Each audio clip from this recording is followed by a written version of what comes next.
ভাইরে কালকে না সারা রাত ঘুমাতে পারিনি। কি হয়েছে? পায়খানায় গিয়েছি আর এসেছি, এত গ্যাস হয়েছে। ওআরএস খা, ওআরএস খা। আর একটা করে ঝাড়ছি না, গন্ধ যা। যাই আমার বাবার দোকানের সবজিগুলো গুছিয়ে দিতে হবে। ডাক ডাক ডাক, শুনকে ডাক, শুনকে ডাক, শুনকে ডাক।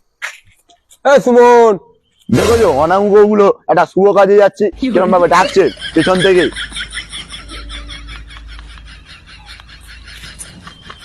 কি হয়েছে বল তাড়াতাড়ি, আমার তাড়া আছে। কোথায় যাচ্ছিস এই ভদ্রপুর বেলা? আরে আমার বাবা সবজি তুলেছে, সেই সবজিগুলো গুছিয়ে দিতে যাচ্ছি সোনারপুরে। তোর বাবা কি সবজি তুলেছে এবারে? কেন মূলো? ফের গ্যাস? কেন মূলোর নাম শুনে এরকম করলি কেন? ওই মূলো খেয়েই রে ভাই, দুদিন ধরে আমার এই অবস্থা। কেন কি হয়েছে? দেখতে পাচ্ছিস না সলতের মতন কিরম বেঁকে গেছি। তাহলে দাদা তুই চল আমার সাথে, আমার বাবার দোকানে এত বড় একটা মূলো নেবো, নিয়ে তোর পেছনে পুরো দেবো। আর তাহলে গ্যাসটা তোর পেছন দিয়ে বেরোবে না, গাল দিয়ে বেরোবে। এই জ্বালাই মরছি, তার উপরে বলে এখন মূলো ঢুকিয়ে দেবে। চল চল চল।